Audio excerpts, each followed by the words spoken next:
E num dia em que os filhos de Deus vieram apresentar-se perante o Senhor, veio também Satanás entre eles.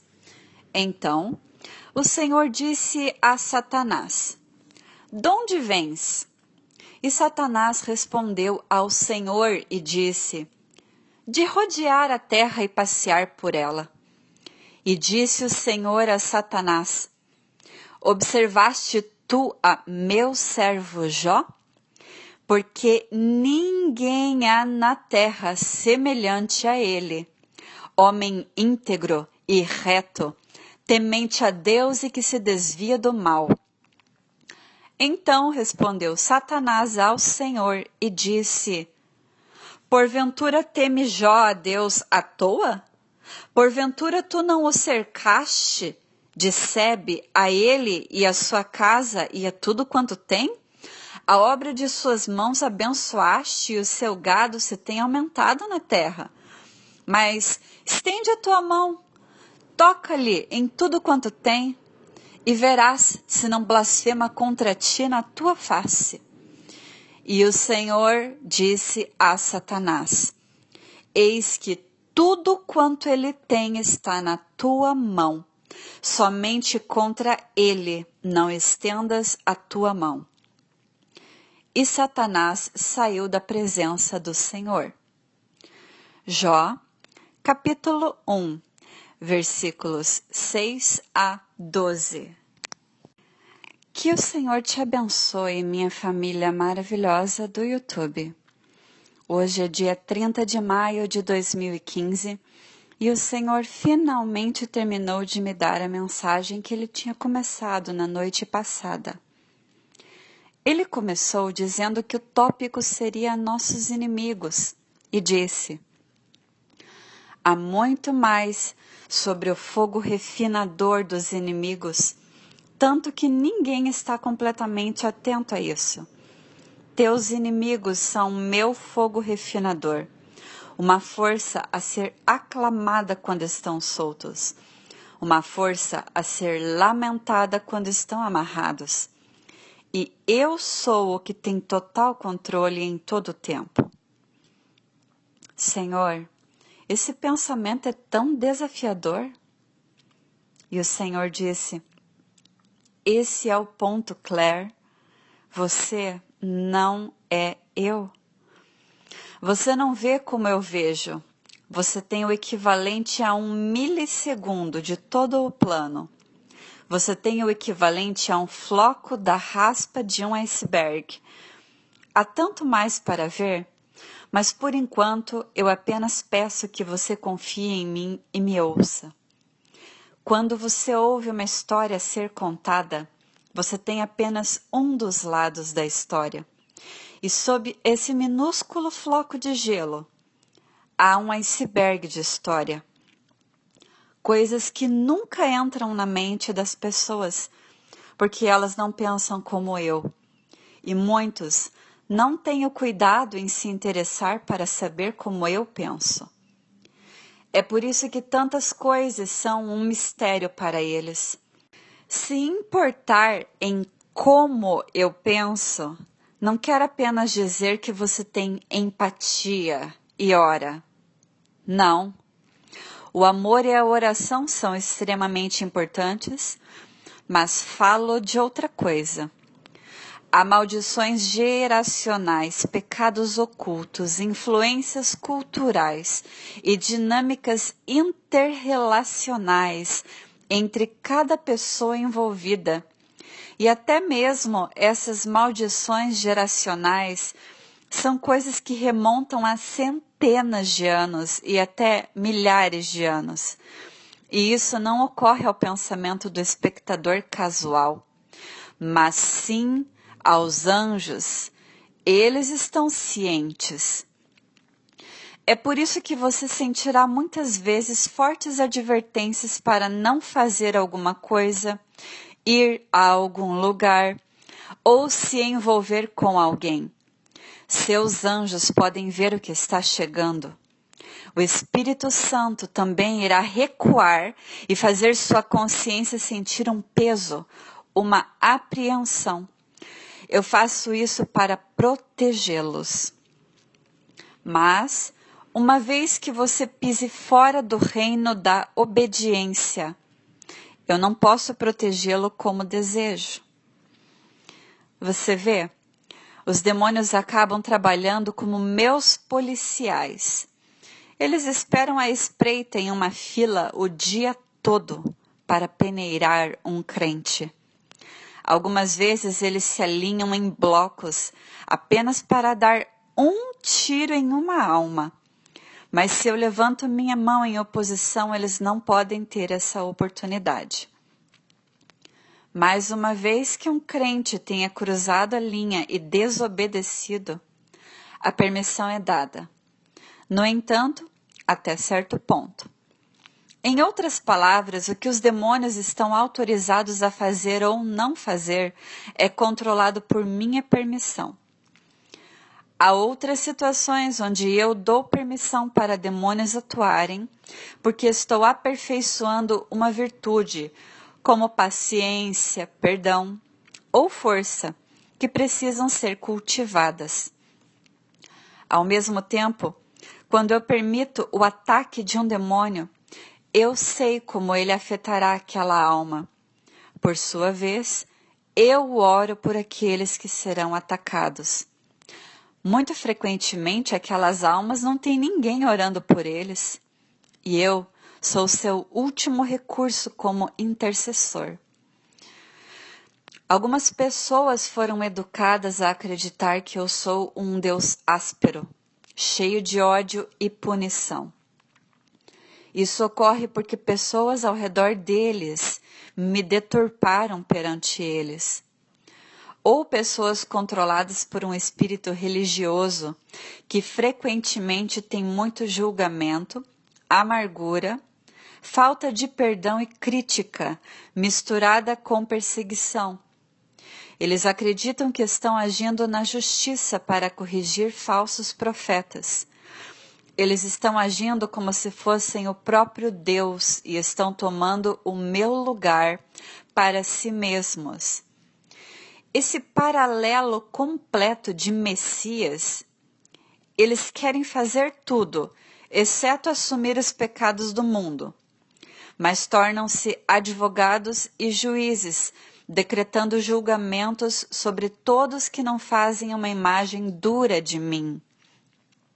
Isso porque eles não estão acostumados a ouvir sobre mim de uma maneira gentil e amorosa como Deus.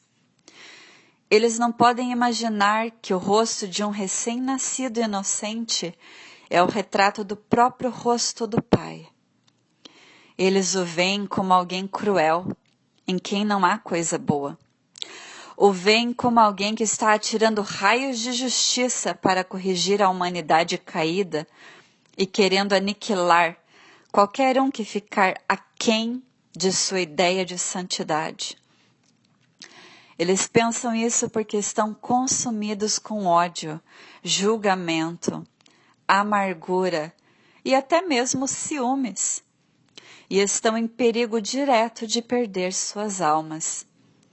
Seu entendimento é de que todos os outros estão indo para o inferno, enquanto eles estão fazendo correções e sendo os salvadores do mundo, e costumam atacar duramente quem considerem ser um herege. Mas você percebe que eu sou gentil e amoroso até quando você cai. Se você abrir seu coração para mim, é assim que você irá me ver. A minha natureza é a benignidade, que leva ao arrependimento, tanto com almas gentis quanto com almas violentas, porque quando sentem meu perdão, elas se derretem e o arrependimento flui como um rio de suas almas pecadoras. Mas com almas teimosas e obstinadas, algumas vezes eu preciso fazer correções mais fortes, o que eu odeio. Então, quando eu vejo outras pessoas fazendo isso com os meus vasos escolhidos que eu amo, eu não me alegro com o seu comportamento. No entanto, eu permito, porque essas almas precisam de oração, porque eles não sabem realmente quem eu sou.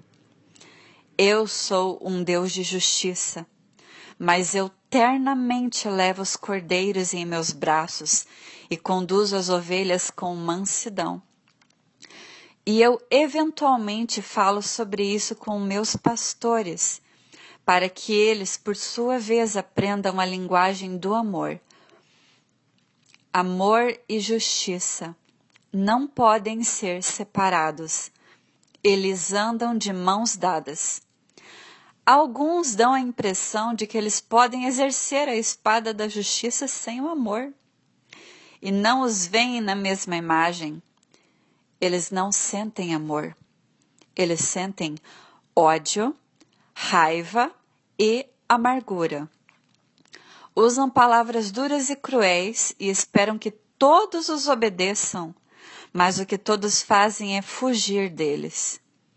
E isso faz com que essas pessoas se afundem cada vez mais profundamente na amargura e julgamento. Você vê? Minhas ovelhas conhecem a minha voz, e elas não seguirão o estranho. Sem amor é impossível conduzir corretamente e orientar. Os motivos dos outros nunca devem ser julgados. Esse trabalho é somente meu e apenas meu. Aqueles que fazem isso não me conhecem.